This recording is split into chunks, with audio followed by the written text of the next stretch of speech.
आज का टॉपिक है हमारा, बहुत सारे पेरेंट्स अपने बच्चे को किसी ना किसी कंट्री के अंदर भेजना चाहते हैं। वो ऑस्ट्रेलिया भी हो सकता है, कनाडा भी हो सकता है, न्यूजीलैंड भी हो सकता है, कोई और कंट्री भी हो सकता है। आप किसी भी कंट्री में भेज रहे हो, वो एक पार्ट हो गया अलग। पर जब बच्चे को भेज रहे हैं, उसका मान लो वीज़ा भी आ गया, अब क्या होगा कि पेरेंट्स क्या सबसे ज़्यादा खुशी क्या होती है कि बच्चे का वीज़ा लग गया। पर उसके आगे जाके चैलेंज और ज़्यादा बढ़ते हैं।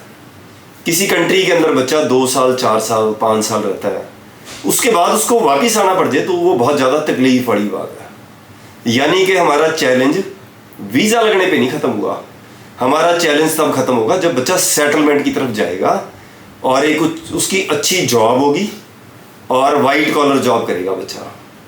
बहुत सारे पेरेंट्स की सोच ही होती है कि मेरा बच्चा जाए और वहाँ जाके कमा के मेरे को पैसे भेजने शुरू कर दे।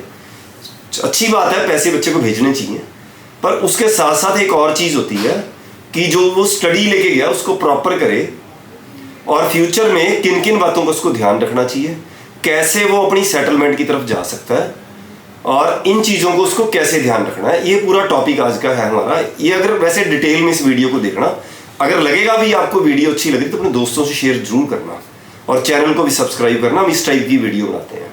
नमस्कार, मैं Rajesh Bansal, hike visa consultant से। सबसे पहले हमने समझना है कि कोई बच्चा +2 करके हटा है, ग्रेजुएशन करके हटा है।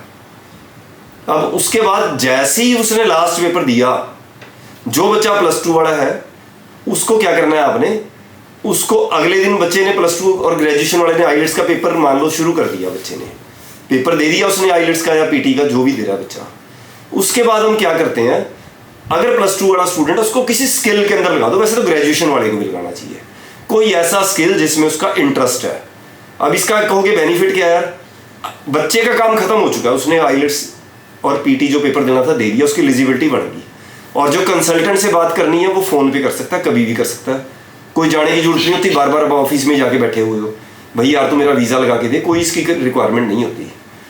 बच्चे को क्या करना चाहिए, अपने नेक्स्ट टारगेट पे लगना चाहिए। अगर बच्चा स्किल्ड होगा तो वहां जाके जो पेरेंट्स से बार बार डॉलर मंगवाने हैं तो उससे उसको बचेगा बच्चा। और दूसरा, अब क्या हुआ, एक मान लो उसको आपने, और जो ग्रेजुएट स्टूडेंट है उसको 2 काम करने हैं। एक तो कोई ना कोई स्किल भी सीखना है और दूसरा उसको अकाउंट के अंदर सैलरी भी लेनी है। अगर आपका बच्चा +2 है तो उसको ये करना है, अगर उसकी परसेंटेज लो है और इंग्लिश वीक है तो उसको फर्स्ट ईयर के अंदर स्ट्रॉन्ग सब्जेक्ट के अंदर एडमिशन भी यहाँ पे लेनी है। रीजन हो सकता है उसे आईलेट्स या पीटी का पेपर क्लियर ना हो। तो अभी ये पहला स्टेप हमारा हो गया। ये फर्स्ट होगी बात हमारी कि बच्चों को हमने कैसे करना है। जो मास्टर कर चुका है वो भी जा सकते हैं बच्चे, कोई ऐसा इशू वाली बात नहीं है। अब हम सेकंड बात करते हैं। अब आ गया बच्चे का वीज़ा और बच्चा अपने जहाँ कंट्री में जाना था वहाँ पे जा चुका है। अब उसकी वहाँ पे क्लासेस शुरू होंगी। अब कई बार क्या होता है, मामा चाचा ताया किसी ना किसी के पास भेजना चाहते हैं, यहीं जाना है बच्चे ने, तो सिर्फ इसके आगे पीछे नहीं जाना। मेरा ये मानना है कि कोई किसी पे जाने की जरूरत नहीं होती, जा भी सकता बच्चा, उसको लगता है कि मेरे को रिश्तेदार पे जाना तो जाए वो बच्चा, पर इंडिपेंडेंट जाके रहता है तो उसकी वैल्यू कई गुना ज़्यादा बढ़ती है उसकी। इंडिपेंडेंट जाके बच्चे को रहना चाहिए और दोस्तों के साथ रहेगा और बच्चा ज़्यादा बेटर सर्वाइव करेगा। इसके बाद एक और पॉइंट होता है, कई बार बच्चा पेरेंट्स से बार बार पैसे मंगाता रहता है। इस पे बच्चा क्या, पेरेंट्स क्या करें, बच्चे का अकाउंट अपने पास रखें, उसकी लॉगिन आईडी पासवर्ड रखो, उसको लगातार चेक करो, उसके कॉलेज की डिटेल रखो जिसमें उसके सारे यानी कि जो उसके आप एजुकेशन उसकी चेक कर सको किसी टाइम भी, यानी कि मेरा बच्चा वहाँ पे पढ़ भी रहा है या कुछ और ही कुछ लग रहा है, तो आपके पास पूरी उसकी डिटेल होनी चाहिए। लॉगिन आईडी पासवर्ड उसकी यूनिवर्सिटी कॉलेज का भी होना चाहिए, उसके अकाउंट का भी होना चाहिए, जिससे आपको ये पता लगे कि मेरा बच्चा पैसे खर्च कहाँ रहा है। तो इस चीज़ पे हमने फोकस करना है। कई बार मैंने बहुत सारे बच्चों को देखा वहाँ पे उसके आदतें गलत होती हैं। यहाँ माँ के आगे रो रो के दिखा के बच्चा अपने पेरेंट्स से पैसे मंगाता रहता है। तो उन चीज़ों से हमने बचना है कि कैसे बच्चे पे नज़र रखी जाए।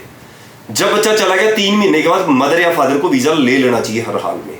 बाई चांस बच्चे को परेशानी भी आ सकती है वहाँ पे किसी तरह की, तो अगर कोई यानी कि बच्चा कई बार ट्रैक से बिल्कुल ही हट गया तो मम्मी मदर या फादर को जाना भी पड़ सकता है। तो वीज़ा लेके रखो तो मतलब कोई भी परेशानी है तो पेरेंट्स जा सकें।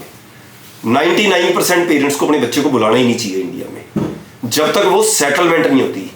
मैंने बहुत सारे बच्चों को देखा है उसका वापस आने के लिए रास्ता चला ही रहता है, भाई फिर इंडिया आ रहा है जी, फिर इंडिया आ रहा है, पर वो उसका मेन जो फोकस होता है सेटलमेंट की तरफ, वो उसका फोकस दूर हो जाता है। किसी भी बच्चे को वापस नहीं आने दो, पेरेंट्स को, मदर या फादर में से कोई चले जाओ अगर ज़्यादा दिक्कत आ रही है। तो ये हो गया एक पॉइंट। दूसरा क्या होता है, बच्चा वहाँ के कई बार एक्स्ट्रा एक्टिविटी में पार्टिसिपेट करता है, यानी कि कहीं पे झगड़े करने लग गया, कहीं यूनिवर्सिटी कॉलेज के अंदर उसने अपनी पार्टी, अपना वो जो एक्टिविटी एक्स्ट्रा करने लग गया, और कहीं पे मान लो कोई बच्चे दंगे फसाद कर रहे हैं, उसके बीच में जाके लग गया, उनके साथ देने लग गया उसका।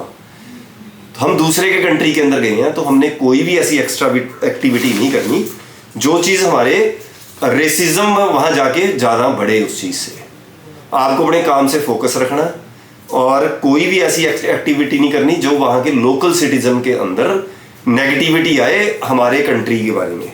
इस चीज़ पे फोकस करना बहुत ज़्यादा।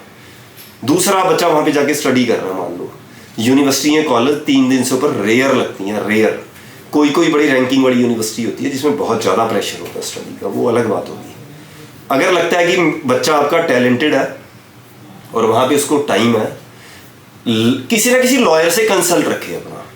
कोई जो आप फीस पे कर रहे हो $100 $200, तो आपकी वेस्ट नहीं जाएगी, आपको ट्रैक मिलेगा कि मेरे को क्या क्या करना चाहिए आगे, ताकि आप एक परमानेंट रेजिडेंसी की तरफ दूसरों से एक स्टेप आगे रहें। कोई एक्स्ट्रा कोर्स कर रहे हैं वो करे बच्चा। अगर कई बार क्या होता है कि बच्चा कहता है जी मेरे पास तो जॉब ही नहीं है, या मेरे को सिर्फ मैं 20 घंटे से ऊपर जॉब नहीं करूंगा। अब उसमें क्या होता है, बच्चे को मार्जिन हो जाता है टाइम का। अब वो टाइम में क्या होता है कि गलत एक्टिविटी में पड़ता है, कुछ और करता है, तो उसको कोई शॉर्ट कोर्स करवाने शुरू कर दो, किसी ना किसी लॉयर से लगातार कांटेक्ट में रहो। और आपको लगता है कि जो आपके लॉयर ने आपको सही कंसल्ट नहीं करा, उसने आपको नहीं तसल्ली हो रही उस पर, एक और लॉयर को फीस दो, आप एक ट्रैक बनाओ अपना फ्यूचर में, ताकि हम सेटलमेंट की तरफ जा सकें। कई बार क्या होता है कि बच्चे ने स्टडी भी कंप्लीट कर ली और उसका आगे वर्क परमिट भी खत्म हो गया उसके पास, तो अब क्या हो रहा है कि उसको अब रास्ता वापिस आने का, उसने कोई अपनी वैल्यू बनाई नहीं कि मेरे को करना क्या है यार, वहां पे किस वीजा से आया। और अगर जो मेन होती है स्टडी, अगर बच्चा प्रॉपर स्टडी पे फोकस करेगा, परसेंटेज अच्छी लेगा, तो उसका जो करियर है वो बड़ा स्ट्रांग होगा। तो इस चीज पे फोकस करना है। अब यहां से बच्चा जा रहा है, एक चीज आती है कि बच्चे का हम वीजा लगा रहे हैं।